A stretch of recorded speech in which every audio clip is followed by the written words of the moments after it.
Atau ada kemungkinan orang was-was itu bisa gila? Banyak kasusnya. Banyak, karena kan Yang bunuh diri gitu juga ada. kemarin ada yang komen sempat bunuh diri katanya. Temannya Tapi kok bisa komen hantu kan? Enggak. Mencoba untuk mengabaikan, tetapi justru kecemasan itu semakin parah, was-wasnya itu semakin parah. Itu ada solusi lain nggak itu?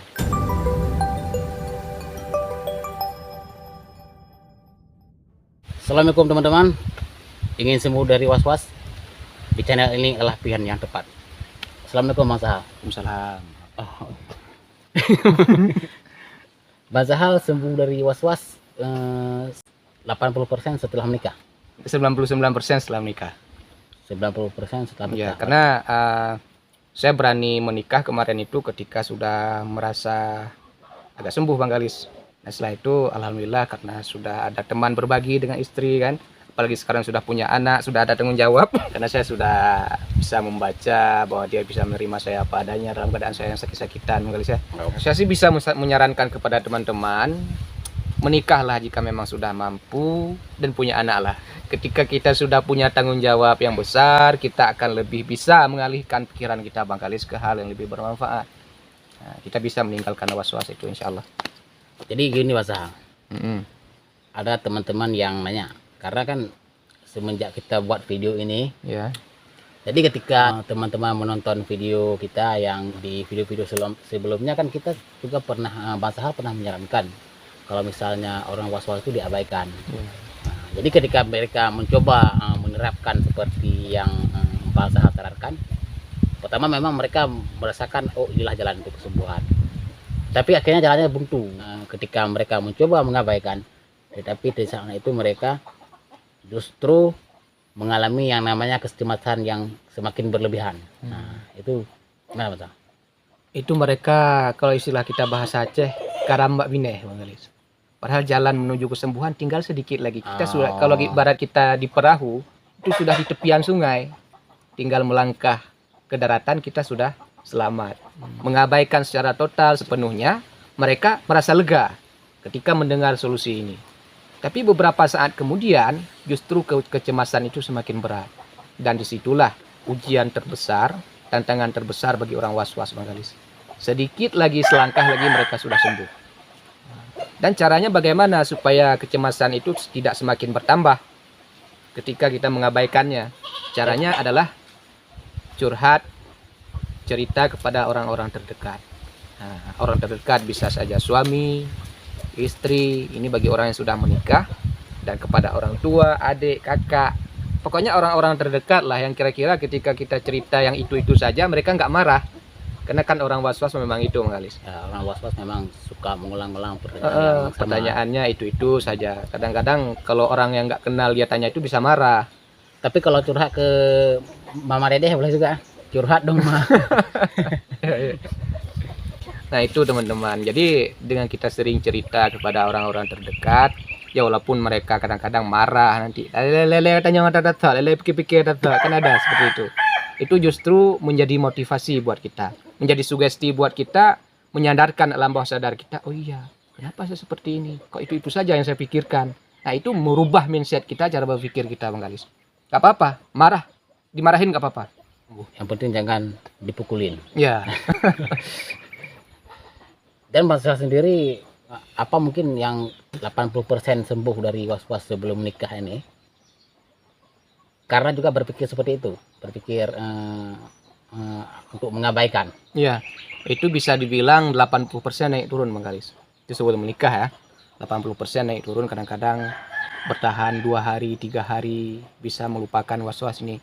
Kemudian karena kecemasan itu sulit hilang, pikiran kita nggak tenang, kembali lagi kepada was-was. Kita merasa gimana ya, seperti ada beban gitu. Ada beban yang tidak bisa kita lepaskan. Itu naik turun. Tapi sekarang alhamdulillah bertahan. Karena orang was-was mungkin seperti ini.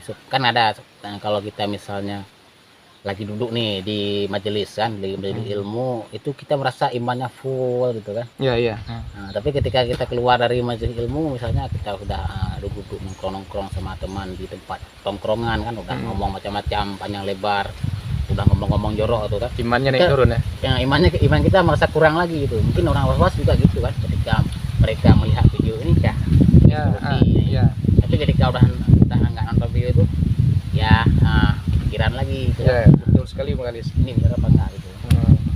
Karena meskipun orang was-was itu sudah bisa mengabaikan, tetap masih ada bisikannya. Ya, bisikannya terus menerus. Nah, kalau kita kembali memperhatikan bisikan itu, kita akan kembali kepada was-was. Tapi kalau kita bisa, anggap saja angin lalu. Inilah yang menyebabkan saya was-was, memperhatikan bisikan-bisikan ini. Nah, Saya jadi merinding. Bukan bisikan setan. bisikan setan, was-was itu ada yang dari setan dan ada yang dari diri kita sendiri, Bang Galis. Cuma bukan bisikan setan seperti di film horor. Nah, itu dia.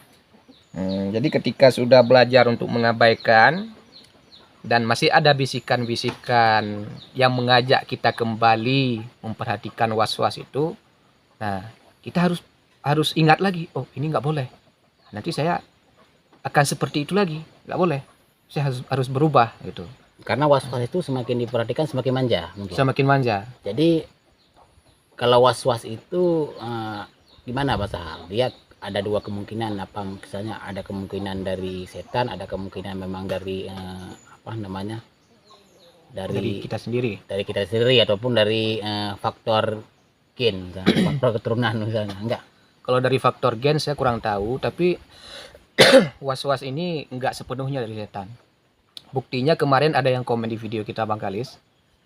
Saya orang Hindu katanya, tapi saya mengalami was-was.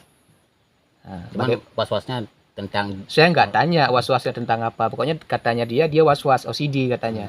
Nah, jadi saya berkesimpulan was-was itu adalah penyakit mental yang bisa menyerang siapa saja, baik orang Islam ataupun bukan Islam. Nah, karena was-was itu kan umum. Ada was-was menyusun buku misalnya, was-was mengunci pintu, banyak Abang Galis. Ya, kalau kita orang Islam, was-was yang paling besar itu adalah was-was masalah agama. akidah, akidah. akidah sama fikih. Iya. Jadi karena was-was itu menyerang mental, ada kemungkinan semua orang bisa terkena Bang Galis. Atau ada kemungkinan orang was-was itu bisa gila, Banyak kasusnya. Banyak karena kan yang bunuh diri gitu juga ada. kemarin ada yang komen sempat bunuh diri katanya. Temannya Tapi kok bisa komen hantu dengan enggak, temannya. oh teman. Nah, dia curhat tentang temannya sampai bunuh diri karena was-was yang luar biasa. Tapi kita nggak tahu apakah karena lambung. Biasanya yang banyak kasus bunuh diri itu lambung Bang Galis. Lambung dan jiwa. Kalau orang was-was jarang sekali saya rasa. Cuman kalau misalnya orang was-was itu sudah tidak bisa mengabaikan was-wasnya, itu solusi yang paling tepat gimana Mas? Kan ada yang memang tidak bisa mengabaikan. Contohnya seperti kasus tadi. Dia sudah mencoba untuk mengabaikan, tetapi justru kecemasan itu semakin parah. Was-wasnya itu semakin parah. Itu ada solusi lain nggak itu? Sebenarnya dia bukan nggak bisa mengabaikan Bang Galis, cuman lupa metodenya. Ketika dia sudah mengabaikan, dia kembali lupa ketika ada bisikan itu.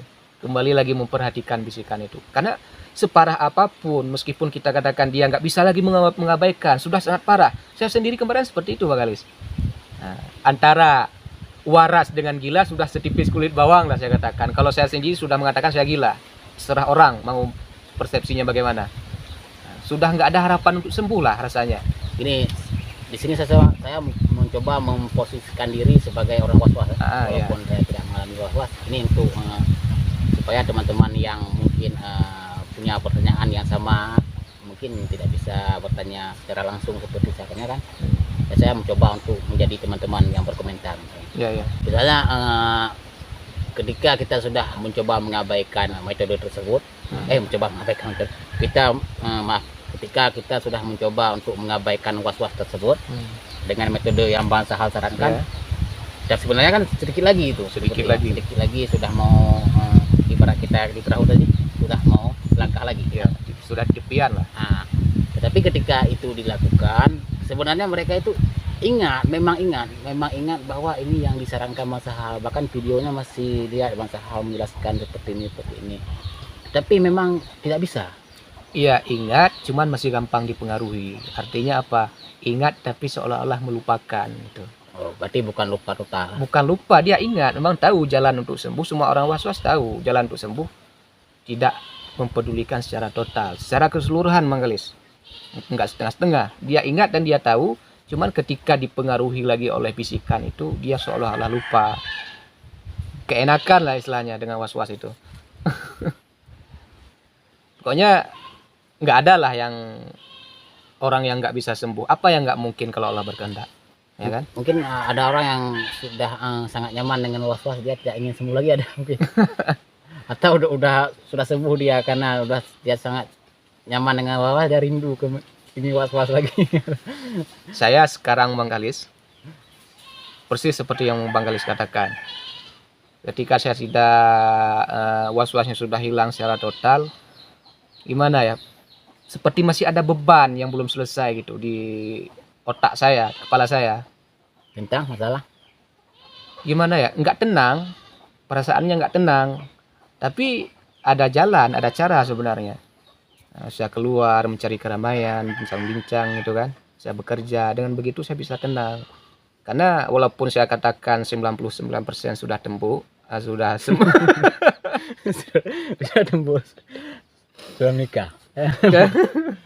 Walaupun 99% saya katakan sudah sembuh, namun bekas-bekas was-was itu masih ada. Ya, menurut saya itulah ketenangannya belum ada.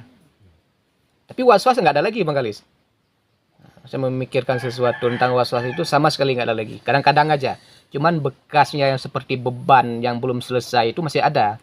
Mungkin ketika efek itu hilang, itu baru benar-benar sembuh, Pak. Ya. Ketika efek hilang, karena kan seperti kita minum obat sakit kepalanya, kita sakit kepala pergi ke warung beli obat ya. Nah, habis itu kan kita kalau sakit kepala sembuh, tapi efek sampingnya kita ngantuk, gitu kan. Sebenarnya gini Bang Galis, seperti orang kecanduan narkoba, ketika putus obat itu kan ada pikiran nggak tenang ya. Orang yang sudah pernah sakau sama narkoba ini putus obat dia nggak tenang. Seperti itulah orang was-was. Ketika dia mulai sembuh masih ada beban yang seolah-olah belum selesai. Itu. Oh ya, gini misalnya, ketika bangsa hal itu mengalami was-was yang sangat parah, ada yang fase yang sangat parah itu, ada nggak pernah mencoba untuk minum obat tenang itu, pil penenang itu, ada. Yang bukan maksudnya yang medis ya, pil yang medis ada. Kira-kira Saya- gimana reaksi? Saya ke dokter jiwa sudah, kemudian ke dokter saraf udah, bahkan dikasih obat penenang sangat kecil Bang Galis. Nah, pilnya sangat kecil sebesar biji kacang hijau lah. Itu harus dibelah dua minumnya kata dokter, nggak boleh satu-satu. Satu don kira. Iya, karena ini obat keras katanya. Tapi nggak ngefek sama sekali. Was-wasnya nggak bisa hilang. Jadi saya sarankan kepada teman-teman jangan pernah mengkonsumsi obat penenang. Karena walaupun ngefek dia cuma sebentar, setelah itu akan kambuh lagi. Karena obat terbaik adalah sugesti dan motivasi untuk was-was ini. Ya. Dan ilmu, Bang Galis.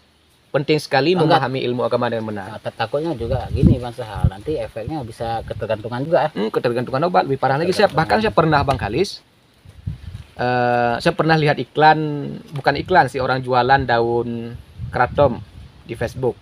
Katanya itu bisa Oh, yang Bang Sahal cerita dulu tuh, penpurin katanya. pernah direbus nanti diminum. Iya, dikatakan daun itu bisa jadi penenang Bang Galis. Bisa jadi obat sakit kepala, bisa jadi penenang, bahkan bisa menjadi pengganti narkoba untuk orang yang sudah kecanduan. Cuma dalam dosis kecil lah. Ya walaupun secara hukum memang haram walaupun sedikit, ya kan? Sesuatu yang memabukkan dalam jumlah banyak, dalam jumlah sedikit tetap diharamkan. Nah, saya pernah mengambil sebesar ini, ada. Itu cuma sebelah. Wah, langsung ada contoh teman-teman ya. Sebelah daun saya rebus, saya minum, bukan tenang, teman-teman. Gimana? Seperti ngambang lah kita. Seperti di atas awan ya. Bukan, pokoknya intinya was-wasnya nggak hilang gitu. Play. Nggak nge-play juga. Kalau nge-play kan kita relax. Ini nggak relax, justru tambah jadi beban. Nah, itu dia. Oh ya, karena kita syuting di lokasi tempat umum, kita tunggu dulu lewat mobil.